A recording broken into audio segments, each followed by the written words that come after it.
자, 오늘 말씀 제목은 예수님의 팬인가 제자인가 라는 제목입니다. 그래서 제가 오늘은 좀 단도직입적으로 오늘 이 설교 제목을 여러분들에게 한번 질문으로 여쭤볼게요. 여러분은 예수님의 팬입니까? 제자입니까? 제가 사실 오늘 설교 제목을 이렇게 올린 이유는 제가 최근에 Not a Fan이라고 하는 책을 그러니까 Not a Fan, 팬이 아니다 이거죠. 그러니까 이런 책을 제가 선교사님께 추천을 받아서 읽었는데 그 내용이 오늘 우리 본문의 이 도전과 너무나도 일치하는 내용이었기 때문에 제목을 이렇게 한번 잡아봤어요. 이 책의 내용을 잠시 설명을 드리자면 이 책은 두란노 서원에서 나온 책입니다. 그리고 미국의 대형 교회 부목사님 카일 아이들먼이라는 분이 쓰신 책이고요. 그래서 이 책의 내용은 다분히 우리가 흔히 말하는 복음주의적이며 또한 어떤 그 미국 특유의 버터 냄새가 물씬 풍기는 그런 예화들로 가득 찬 책입니다. 따라서 이 책의 모든 세세한 내용을 우리가 다 고지고대로 받아들일만 하지는 않습니다. 즉 우리가 추구하는 개혁신학의 지지를 받을 만한 신학적인 엄밀성이 있는 것은 아니지만 그럼에도 불구하고 우리의 나태해진 신앙생활에 도전과 따끔한 일침을 주기에 좋은 책이라는 것은 분명한 책입니다. 자, 이 책에서요, 저자는 자신이 예수님의 제자라고 믿고 있는 수많은 팬에 불과한, 그러니까 제자라고는 믿고 있지만 사실은 그냥 예수님의 팬에 불과한 그리스도인들의 표본들을 제시하고 있습니다. 그리고 대부분은 예수님의 제자가 아니라 그저 예수님을 응원하며 자신은 하지도 않는 헌신적인 신앙생활을 부러워하기만 하고, 원래 그렇잖아요. 팬이라는 건 내가 정말로 막 내 최애가 있으면 그 어떤 판타지와 환상 같은 게 있잖아요. 막 바라보면서 열광하게 되고 그런 것만 있는 거예요. 신앙생활을 너무 잘하시는 분들이나 아니면 예수 그리스도의 그 공생애적 삶을 부러워하고 너무 부럽다 이러기만 하는 거죠. 그건 단지 응원하는 팬에 불과하다라는 사실을 드러내는 것입니다. 사실 이 책의 내용은 우리가 늘 도전받는 대목들이에요. 사실은 그런 것들을 21세기 어떤 미국의 복음주의 상황에 지금 지적하고 있다라고 할 수 있는 겁니다. 자, 그래서 이 책에서는 팬인가 제자인가를 가늠하는 어떤 리트머스 시험지와 같은 그런 약자를, 그러니까 영어 약어를 제시하는데 그게 DTR입니다. DTR 요법이라고 해야 될까요? 그게 뭐냐면 그냥 define the relationship의 약자예요. define the relationship. 그러니까 관계 정의를 의미하는 거죠. 관계 설정을 어떻게 할 것인가.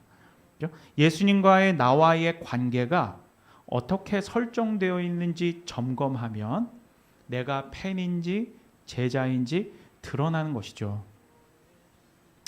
여러분, 팬은 예수님을 향한 단순한 종교적인 열광을 진정한 헌신으로 착각한다는 데 있습니다. 또한 예수님에 대한 얄팍한 지식을 난 예수님에 대해서 좀 알아. 왜? 난 신앙생활 오래 해왔으니까, 설교 많이 들었으니까, 예수님 잘 알지. 복음서 많이 읽었으니까. 그렇죠? 하지만 그건 얄팍한 지식이라고 하죠.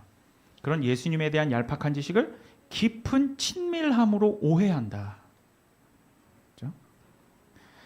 여러분, 제자는 예수님의 말씀에 전심으로 순종하지만 팬은 예수님의 말씀을 듣고 행동하지 않고 말로만 때웁니다. 그러니까 한마디로 그냥 아멘으로만 때운다던가 맞습니다라고 그냥 때우는 거예요. 그리고 대부분의 팬에게서 나타나는 증상은 자신이 어떤 예수님의 진정한 제자라고 절대적으로 확신한다라는 데 있습니다. 그러니까 자기가 진짜 예수님의 제자라고 확신해요. 근데 사실은 팬에 불과한 거죠. 그러므로 중요한 것은 말로만 때우는 것은 제자가 아니고요. 그리고 반쪽짜리 마음으로 제자가 되는 것은 어림도 없다라고 이 책은 말하고 있습니다. 지금 제가 말하는 것은 지금 이 책에서 말하는 이 중심 내용들을 제가 지금 읊고만 있는 거예요. 사실. 그리고 이렇게도 표현하죠. 예수님을 많은 애인 중에 한 명으로 치부할 것인가? 아니면 오직 단 한 명뿐인 애인으로 여길 것인가? 이렇게 도전하기도 해요. 사랑한 것들이 많은데 난 부모님도 사랑하고 내 일도 사랑하고, 그죠? 내 남자친구도 사랑하고 내 여자친구도 사랑하고 내가 사랑하는 게 많아.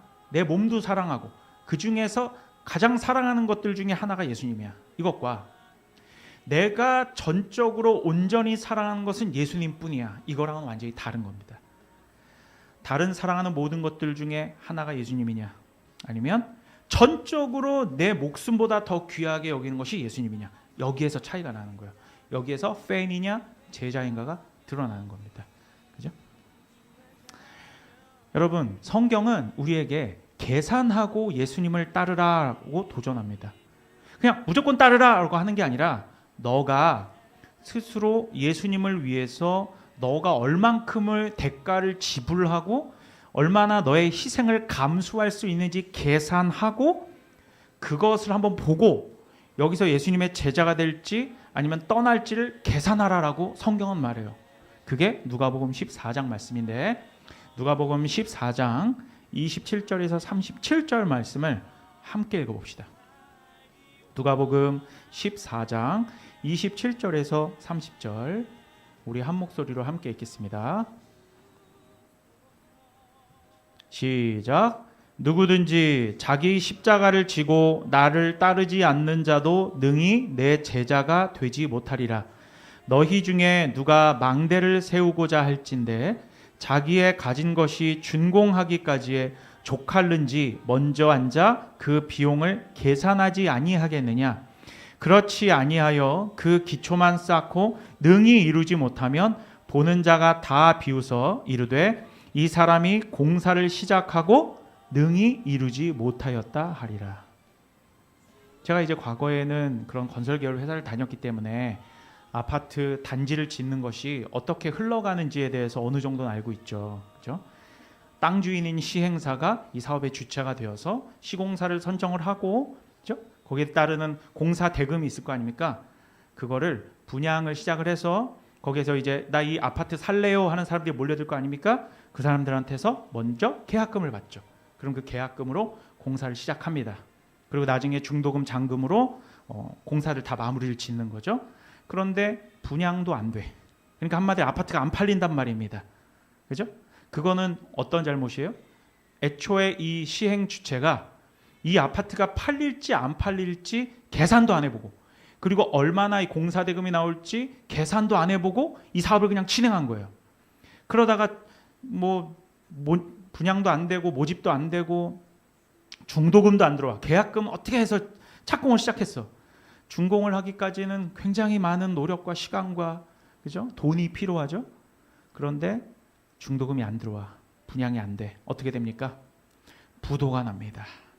그러면 철근 콘크리트만 쫙 세워놓고 그게 2년이고 3년이고 4년이고 그냥 부도가 나서 그대로 서 있는 곳이 매우 많습니다. 지방에는 지금 말도 못하게 많고요. 다 지어놓고도 분양이 안 된 데가 너무나도 많죠. 그러니까 계산하고 이걸 시작했어야지. 과연 이 아파트에 이거 팔릴지 시장 조사를 하고 참여했어야지. 마찬가지입니다. 내가 예수님을 정말로 따를지 안 따를지에 대해서 나는 정말 내 목숨을, 내가 가진 것을, 내 인생을 아까워하는지, 하나님께 드리기 아까워하는지 아니면 기꺼이 드리고 싶어 하는지 계산하고 따르라는 거죠. 그게 지금 이 내용입니다. 공사 시작하려면 계산하고 시작해. 계산도 안 하고 무턱대고 시작하지 말고, 그게 바로 나를 따르려거든 계산하라고. 그렇지 않을 바에야 따라오지 마. 근데 저도 여러분들에게 도전하고 싶은 것, 그리고 제가 청년부에 여러 교회 청년부에 있을 때에도 늘 얘기하는 게 좀 기분 나쁘게 들릴지 모르겠지만 이런 거였어요. 예수님을 믿으려면 확실히 믿고, 아니면 그냥 세상으로 나가서 한번 부딪혀서 멋대로 살아보라고. 왜 이두저도 아니게 시간 낭비하고 왜 그렇게 찡얼대냐고 주님께 나와서 그렇게 도전을 많이 했거든요. 그러니까 예수님을 믿으면 확 진짜 막 주님이 지금 나에게 복을 주시든 안 주시든 성경에 나와 있는 대로 내가 올인을 해서 나 올인할래 예수님께, 그렇게 해서 예수님을 믿던지, 아니면은 그냥 한번 내 멋대로 살아보고 자기 개발하고 나 자신을 가꾸면서 내가 한번 잘 살아보겠다라고 결단하고 그렇게 사시던지 뜨겁던지 차갑던지 할 것이지, 교회에 나오는 둥 마는 둥 어쩔 때는 마음 불안하니까 나왔다가 자꾸 계산하고, 그러니까 계산을 확실히 하지도 않는 거야. 그냥 계속 막 이렇게 좀 아깝기도 하고 완전히 따르자니 내 인생이 아깝고 막 이렇게 갈팡질팡 하는 걸 많이 보게 되죠. 그러니까 애초에 교회를 다니려면 계산하라는 거예요. 그런데 이게 예수님께서 제자들에게 요구하는 거란 말입니다.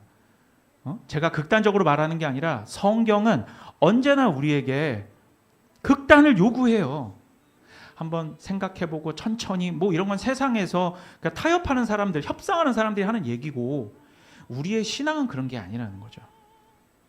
예수님을 따르는 데에는 내 삶을 올인해야 하는 그 대가를 치룰 것이 분명한데, 이것을 내가 감당할 수 있을 것인가 계산하고 예수님을 따르라는 것입니다. 아니면 떠나라 라는 것이죠. 그러니까 예수님께서 나를 따르라고 하신 대부분의 말들 가운데에는 제자들을 모집하려고 하신 게 아니라 대중들을 내치려고 하는 그런 목적성이 더 강했어요.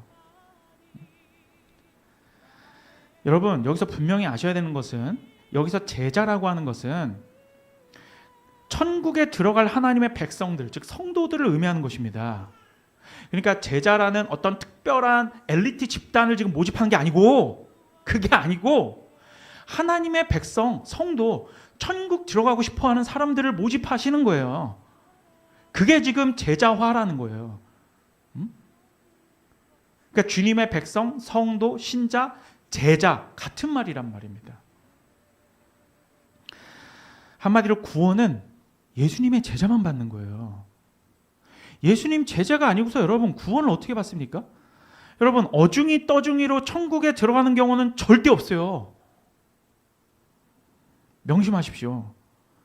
여러분, 그렇다고 내가 천국에 들어가고 싶은 그런 마음 때문에 모든 것을 걸고, 그러니까 죽기 싫어서, 지옥 가기 싫어서, 천국 가고 싶어서 뭐 모든 것을 걸고 종교 활동을 열심히 한다고 될 일도 아닙니다.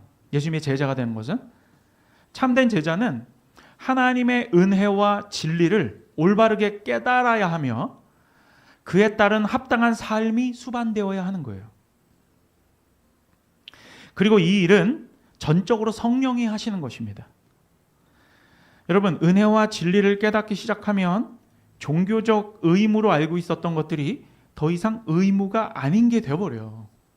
그전엔 교회 가야지, 내일 무슨 사역이 있는데 이거 해야지, 귀찮은데 지금 할 일도 많은데 이거 해야지 저거 해야지, 이게 의무적으로 생각되던 것이, 기도해야지, 그지? 성경 들어야지, 성경 읽어야지, 이런 어떤 의무적으로 내 짐처럼 여겼던 것들이 은혜와 진리를 깨닫고 성령의 감화 감동 그리고 충만하게 되면 더 이상 그건 의무가 아닙니다. 오히려 예수님이 좋아서 하게 되는 관계적이며 자발적인 행위가 돼요. 자발적 행위가 된다고, 내가 하고 싶어서 하는 일이 된다고. 마치 사랑하는 애인이 기뻐하는 일은 무엇이든 자발적으로 하게 되는 그러한 사람의 마음과 같습니다. 그게 남자가 됐건 여자가 됐건 내가 사랑하는 애인의 마음 그리고 기뻐하는 모습을 보고 싶어서 그가 기뻐하는 걸 해주고 싶은 거야. 음식도 해주고 뭐 사주기도 하고 어디 데리고 가기도 하고, 그죠? 뭐 업히고 싶어 그럼 업어주기도 하고. 좋습니까? 그 힘들게, 그지? 무거운 사람과 업고 다니는 게. 근데 왜 해줘요? 좋아하니까, 사랑하니까.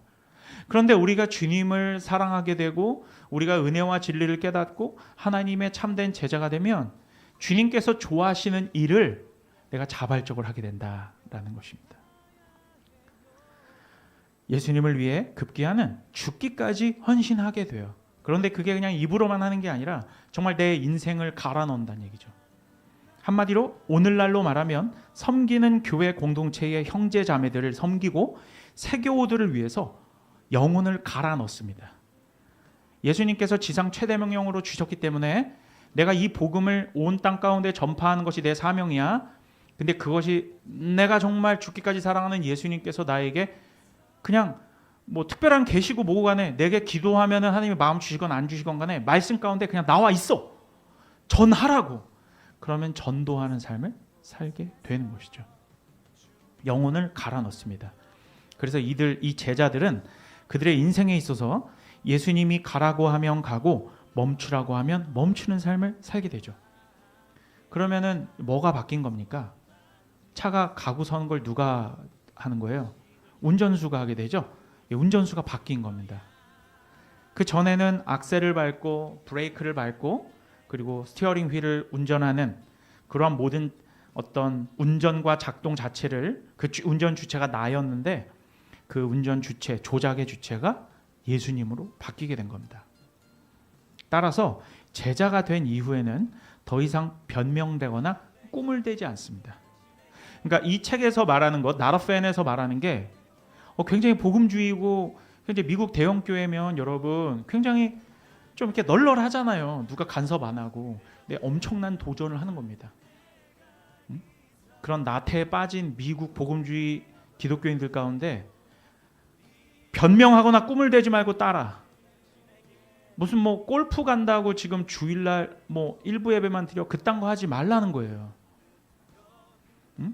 천국에서 골프 치고 이 땅 가운데서는 사명에 충실해. 이걸 복음주의권에서 쓴 이 책이 지금 우리에게 요구하고 있는 겁니다. 예수님의 제자가 되려면 확실히 하라는 거야. 하려면 하고 말라면 말아. 이것저것 계산하고 뭐 아까운데 이거 어떻게 하지? 이러지 말라라는 거죠.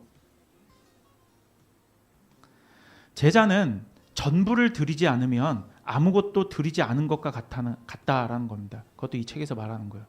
그러니 그것을 깨닫고 전부를 드리든지 아니면 아예 드리지 말든지 해라 라는 극단적인 선택의 코너로 기독교인들을 몰고 가는 거죠. 자, 여러분 여기까지가 이 책에서 말하는 내용입니다. 여러분 매우 부담스럽죠. 우리 현대 기독교인들은 특히 대한민국의 기독교인들은 부담스러운 거 딱 질색합니다. 부담스러워. 교회에서 뭔가를 억지로 하거나 뭔가 요구하거나 어떤 감성적으로나 아니면 내 시간적으로나 정신적으로 뭔가를 푸시하는 것을 매우 싫어해요. 하지만 그거 언제까지 교회가 다 그냥 그래요 될 때 하세요 그냥 뭐 알아서 하세요 뭐 이렇게 돼버리면 그게 진짜인 줄 알아요. 성경은 그렇게 말하고 있지 않은데 부담 주면은 성도들 떠나니까 절절 매는 교회가 무슨 교회입니까? 그죠? 목사 혼자 남더라도 성경에서 말하는 건 해야죠. 여러분 전도하셔야 될 거 아니에요. 그죠? 개척교회니까 전도하는 게 아니고 여러분의 원래의 받은 사명이 여러분 복음을 전하는 거잖아요. 복음을 전하려면 복음을 배워야 하니까 성경 공부하는 거잖아요. 대충 사형리 끄적거리고 그거 외워가지고 달달 외는 게 복음이 아니잖아요. 그죠? 여러분 이 책은 복음주의권에서 나온 책입니다. 그 널널하다는 아무도 내가 교회에 왔다 갔는지 모를 정도로 썬데이 크리스찬이 많다는 그런 미국의 초대형 교회에서 자성의 목소리로 나온 그런 책이 지금 베스트셀러라는 것에 주목을 해야 됩니다. 만약 이 책에서 말하는 이러한 내용에 부담을 느낀다면 우리는 복음주의 교인만큼도 안 되는 거예요. 지금 개혁주의를 표방한다고 하면서 성경도 안 읽고 성경 공부도 하지 않고 일주일 동안 삶에 치여서 주일날 교회 겨우 나와. 근데 지금 개혁주의를 표방해. 제가 지금 반성해야 되는 겁니다. 제가 심각한 거예요. 지금 복음주의권에서도 지금 이러한 어떤 엄청난 도전을 우리에게 던져주고, 그러니까 예수님의 팬이냐 제자냔 말이지. 단지 팬에 머무르려면 그것조차 뭐하러 하느냐, 시간 아깝게. 제자가 되려면 모든 것을 바쳐서 예수님을 따르라는 거지. 그죠? 저도 부담스러워요. 이 책을 읽으면서 나도 부담스럽더라고. 개척하고 나서 사실 우리 간사님들한테 내가 부담 주지 않으려고 열심히 저 혼자서 그죠? 부담 안 주려고 노력을 많이 하죠. 하지만 굉장히 반성을 하게 되었습니다. 참 우리는 개혁주의를 표방하는 교회로서 반성을 해야 된다. 여러분 그런데도요 많은 개혁주의 선배 목사님들, 이제 저보다 선배님들은 복음주의권의 이런 신앙생활을 폄하하고 혹은 뭐 진리에 입각한 신앙이 아니다, 오히려 저런 신앙은 인본주의에 가까운 신앙이다라고 깎아내리는 것도 저도 많이 들었죠. 저도 그렇게 말하기도 했고요. 하지만 우린 모두 반성해야 합니다. 저는 이 책을 읽고 도전도 받았지만 전 반성하게 됐어요. 뭐하고 자빠졌는 거야 이거 진짜. 이 미국의 복음주의 교회에서도 지금 어떻게든 예수 그리스도의 제자가 되게 하려는 참된 천국 백성이 무엇인지 알고 그렇게 막 몸부림을 치는데 지금 우리는 지금 이게 뭐 하고 있는 거냐는 거지. 그래서 제 스스로 많이 반성하게 되었습니다. 여러분, 개혁주의는 오히려 자발적 헌신으로 예수님을 기꺼이 따르는 사람만이 제대로 깨달을 수 있는 거란 말이죠. 따라서 우리 스스로가 정말 내가 예수님의 제자인가? 진정한 제자인가? 아니면 단지 예수님의 팬에 불과하지 않는가? 우리의 삶을 돌아봐야 한다는 것입니다. 그래서 오늘 히브리서 11장 본문은 오늘 우리가 본문 읽어봤잖아요. 지금 기억도 안 날 거예요. 슥 읽었는데도, 교독했는데도. 자, 오늘 본문은 11장을 마무리하는 본문이고요. 우리가 지금까지 살펴온 이 믿음의 구약, 특히 구약의 선진들을 표본으로 하여 정리해서 이들이 어떠한 삶을 살아왔는지 풀어놓은 말씀이 이제 오늘 본문이거든요. 이러한 맥락에서 제가 지금 나로펜에 대해서 쭉 설명을 해드렸는데 그러한 맥락 가운데에서 제가 다시 한번 빠르게 읽어볼게요. 들어보세요. 내가 무슨 말을 더하리요? 기드온, 바락, 삼손, 입다, 다윗 및 사무엘과 선지자들의 일을 말하려면 내게 시간이 부족하리로다. 그들은 믿음으로 나라들을 이기기도 하며 의를 행하기도 하며 약속을 받기도 하며 사자들의 입을 막기도 하며 불의 세력을 멸하기도 하며 칼날을 피하기도 하며 연약한 가운데서 강하게 되기도 하며 전쟁에 용감하게 되어 이방 사람들의 진을 물리치기도 하며 여자들은 자기의 죽은 자들을 부활로 받아들이기도 하며 또 어떤 이들은 더 좋은 부활을 얻고자 하여 심한 고문을 받되 구차히 풀려나기를 원하지 아니하였으며 또 어떤 이들은 조롱과 채찍질뿐만 아니라 결박과 옥에 갇히는 시련도 받았으며 돌로 치는 것과 톱으로 켜는 것과 시험과 칼로 죽임을 당하고 양과 염소의 가죽을 입고 유리하여 궁핍과 환난과 확대를 받았으니 이런 사람은 세상이 감당하지 못하느니라. 그들이 광야와 산과 동굴과 토굴에 유리하였느니라. 이 사람들은 다 믿음으로 말미암아 증거를 받았으나 약속된 것을 받지 못하였으니 이는 하나님이 우리를 위하여 더 좋은 것을 예비하셨은즉 우리가 아니면 그들로 온전함을 이루지 못하게 하려 하심이라. 아멘. 지금 이 내용은 구약의 선진들과 그 당시, 그러니까 이 히브리 기사가 쓰여진 당시의 초대교회의 상황들 가운데 일어난 일들까지 얘기하고 있는 거예요. 여러분, 우리가 만약 이러한 삶을 살아야 한다면 매우 부담스럽지 않습니까? 정말 매우 부담스럽지 않아요? 매우 부담스러워요. 지금 먹고 살기도 바빠 죽겠는데 이 얘기가 우리 입에서 나올 수밖에 없죠.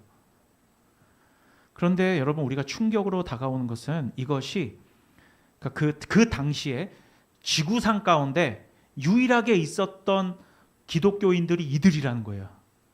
다른 기독교인들이 있었던 게 아니라 초대교회, 예루살렘부터 시작했던 초대교회 성도들의 지금 삶이 이랬다는 겁니다. 이게 전 세계 그리스도인들이에요. 이 삶이.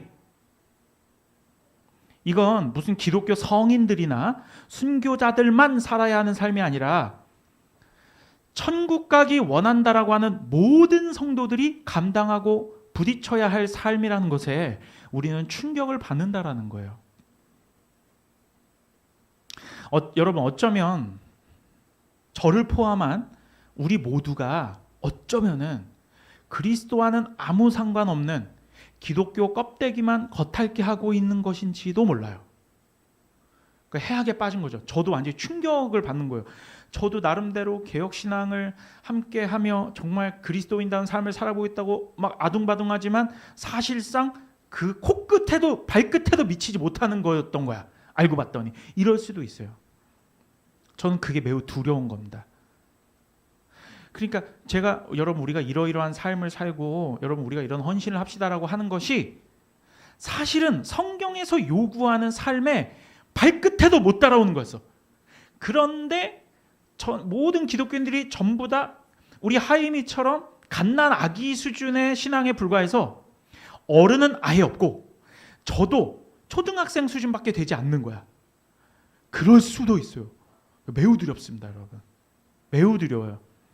왜냐하면 내가 한번 잘 생각해 봤어요. 저도 어렸을 때부터 신앙생활을 해왔다고 하지만 한번 잘 내가 내 신앙생활을 돌아보면 우리 모두의 신앙생활은 너무 적당해요. 신앙생활이 적당하다고. 너무 팬인 것 같아. 제자가 아닌 것 같아요. 정신 속에서만 내가 성경 읽고 이런 말씀을 읽으면 내 머릿속에서만 막 핍박받아. 내 머릿속에서만 핍박받고 내 머릿속에서만 예수님을 위해 순환이야. 근데 내 삶은 엄밀히 말하면 순환을 받아본 적이 없어요. 여러분 우리는 믿음 때문에 학대를 받아본 적이 없어요. 잘 생각해 보세요, 여러분. 믿음 때문에 학대 받아본 적 있습니까? 저도 없어요. 솔직히 한번 생각해 보세요. 우리가 무슨 순환을 받았습니까? 여러분, 우리가 예수님 때문에 굶어본 적 있어요? 여러분 형제들 굶어본 적 있어요? 예수님 때문에 굶어본 적 없죠. 예수님 때문에 맞아본 적 있어요? 없죠. 우리는 진짜 무슨 깐나내기 수준도 안 되는 걸 수도 있다니까. 그 직장에서 조금 스트레스 받으면 힘들어요. 너무 힘들어요. 가정에서 조금 그러면 너무 힘들어요. 우리는 지금 이 초대교회 분들이 뭘 그렇게 많이 알았겠냐고. 그런데 이분들은 그리스도를 그 믿는 믿음 때문에 목숨을 바쳤다니까는. 여러분 저는 매우 가난하게 살았지만 예수님 때문에 밥 굶어 본 적이 없어요. 이수정 원사님 잘 아실 거 아니야. 저한테 밥 해주셨던 분이기 때문에. 먹여 살려주신 분 아니야. 잘 먹었어요. 잘 먹고 살 뒤룩뒤룩 찌기도 하고. 예수님 때문에 굶어본 적이 없다니까. 여러분 우리는 종교의 자유가 있는 자유민주주의 국가에서 살기 때문에 아무도 우리의 종교적 발언이나 신앙생활 때문에 칼을 들이민 적이 없다고요. 우리의 신앙생활은 너무 적당하다니까. 편해요. 저 스스로한테 진짜 한번 얘기하는 거야. 편한 신앙생활 하고 있잖아 지금. 여러분 그래서 왜 우리 어른들이 우리 대한민국 감사해야 된다고 하는 게 전 이해가 되는 거예요. 여러분 북한 가봐요. 공산주의 가보라고. 중국에서 신앙생활 제대로 하기에 여러분 그 쉬울 것 같으세요? 어렵습니다. 공산주의는 여러분 택도 없어요 여러분. 거기는 유물론이에요 여러분. 그 신 그리고 종교는 민중의 아편이라고 생각하는 사람들이라고.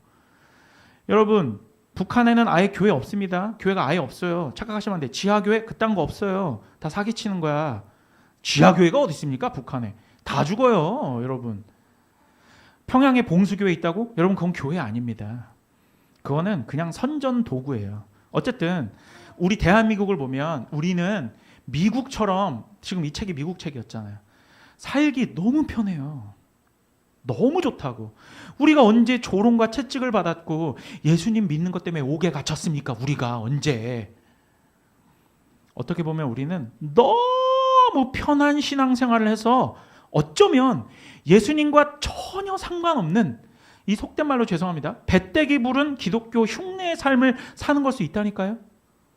이 서울에만 해도 대형교회가 몇 개며 이 작은 교회까지 하면은 수십만 개의 교회가 있을 텐데 그 중에서 정말로 예수 그리스도의 제자화된 삶을 사는 교회가 없어. 그런 비극이, 그런 비참이 여러분 현실화되지 않을 거라고 생각하십니까? 여러분 그러면 어떡하실 거예요? 저는 그게 두렵다니까요. 우리가 안다고 깝죽대고 뭐 개혁주의 한다고 깝죽대고, 저를 말하는 거예요. 저 지금 제가 깝죽댄다고요. 그러면서 그리스도를 따르는 그러한 정말 그 복음 때문에 받는 고난의 삶은 살아보지도 않았으면서 무슨 고난을 얘기하고, 우리 따위가 지금 이 오늘 말씀을 읽으면서 우리가 무슨 고난을 논합니까?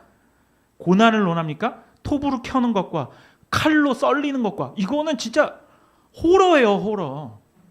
그런 호러와 같은, 그러니까 진짜 뭐들 PTS 그 뭐라 그럽니까?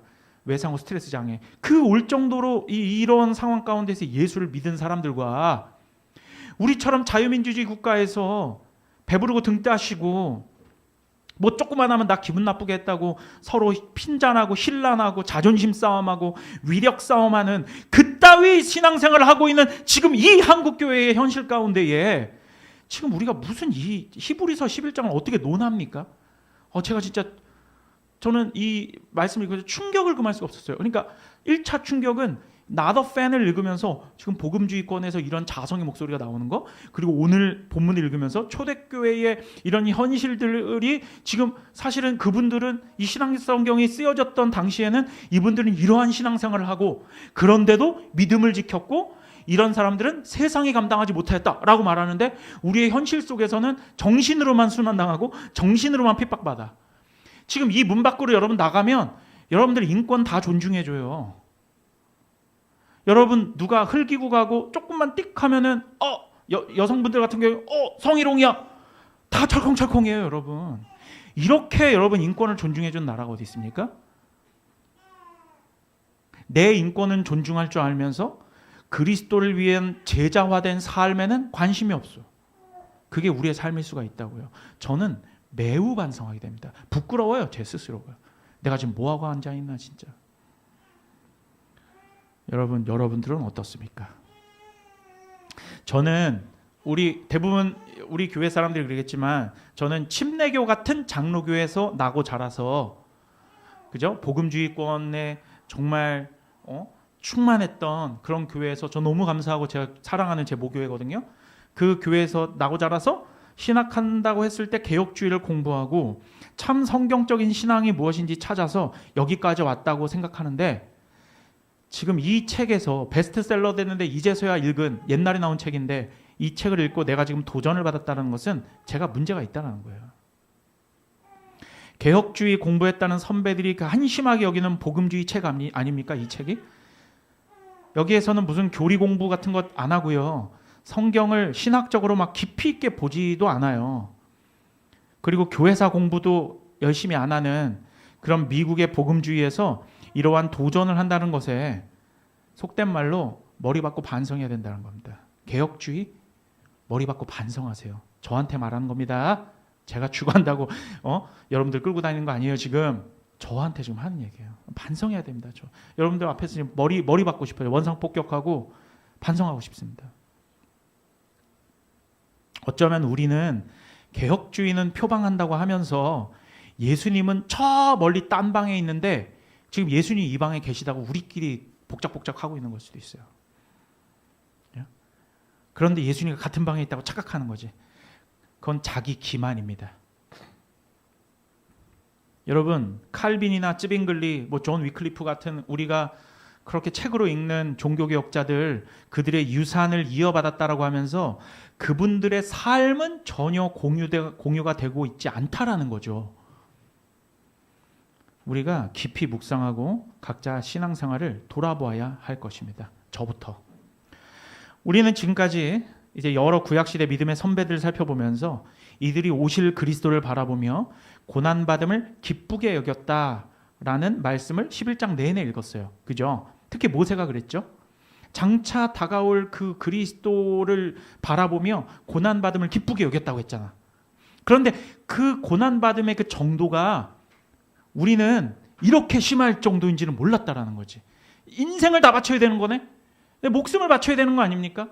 그러니까 조금 아프고 조금 가슴 아프고 조금 내 자존심 상하고 이러면은 그냥 팩 돌아서서 신앙을 버리네 마네 이러고 있는 우리가 어떻게 이걸 비교하고 앉았는지 저는 진짜 충격을 금할 수가 없는 거예요. 그러면서 우리는 나한테 제발 이런 고난이 닥치지 않기를 이런 마음을 품을 수도 있다니까요. 하지만 우리가 정말 예수님의 제자라면 제가 저번에도 말씀드렸지만 우리 신앙에는 어드레스 자세가 있다 그랬죠. 기본적인 그 스윙할 때 그 골프에서 용어예요. 그 기본적인 가장 기초적인 스윙 자세. 이 우리 삶의 우리 신앙의 삶의 자세도 이 어드레스 자세가 있어야 되는데 그 자세가 우리의 그 되게 낮은 수준보다 사실 훨씬 더 높다라는 거죠. 우리 신앙 선배가 그 어드레스 자세가 어떠해야 되는지 우리에게 가르쳐주고 있거든요. 그 말씀 한번 읽어볼게요. 고린도후서 11장 22절에서 30절 요거 제가 빠르게 읽어볼게요. 요거 읽고 마치겠습니다. 그들이 히브리인이냐? 나도 그러하며 그들이 이스라엘인이냐? 나도 그러하며 그들이 아브라함의 후손이냐? 나도 그러하며 그들이 그리스도의 일꾼이냐? 정신없는 말을 하거니와 나는 더욱 그러하도다. 내가 수고를 넘치도록 하고 옥에 갇히기도 하고 옥에 갇히기도 더 많이 하고 매도 수없이 맞고 여러 번 죽을 뻔하였으니 유대인들에게 40에서 하나 감한 매를 5번 맞았으며 3번 태장으로 맞고 1번 돌로 맞고 3번 파선하고 1주야를 깊은 바다에서 지냈으며 여러 번 여행하면서 강의 위험과 강도의 위험과 동족의 위험과 이방인의 위험과 시내의 위험과 광야의 위험과 바다의 위험과 거짓 형제 중의 위험을 당하고 또 수고하고 애쓰며 여러 번 자지 못하고 줄이며 목마르고 여러 번 굶고 춥고 헐벗었노라. 이 외의 일은 고사하고 아직도 날마다 내 속에 눌리는 일이 있으니 곧 모든 교회를 위하여 염려하는 것이라. 누가 약하면 내가 약하지 아니하며 누가 실족하게 되면 내가 애타지 아니하더냐. 내가 부득불 자랑할진대 내가 약한 것을 자랑하리라. 아멘. 누구의 고백입니까? 사도 바울의 고백이죠. 여러분, 이분은 우리 신앙 선배님이잖아요. 물론 사도죠. 성인입니까? 저는 세인트란 말을 붙이지 않아요. 개혁주의에서 무슨 세인트입니까? 그냥 예수 그리스도 외에 다 똑같은 인간이에요. 이분은 그런데 고난을 고난으로 여기지 않았습니다. 걱정이 있다면 어디 걱정만 했어요? 교회 걱정만 했어요. 자신이 자랑할 것은 뭐밖에 없다고요? 약함밖에 없었다고. 왜? 내가 약해야 누가 드러나니까요? 예수님이 드러나니까요. 여러분, 오늘 이 복된 주일에 우리는 참 예수님의 제자가 맞는지 한번 생각해 봤으면 좋겠습니다. 저와 여러분 모두. 우리 사랑하는 성도님들, 제가 이렇게 자꾸 도전과 때로는 마음 어려워지는 말씀만 드려서 너무 죄송하지만 제가 묵상하고 히브리서를 설교할 때마다 좀 저 자신에게도 그렇고 계속 이러한 말씀이 나올 수밖에 없다는 것을 양해해 주십시오. 그러면 우리에게 필요한 건 나는 내 육신적으로는 위로가 필요할 것 같다고 생각이 됐는데 사실은 위로는 너무나 많은 일상적인 위로를 우리는 많이 받고 있습니다. 그죠?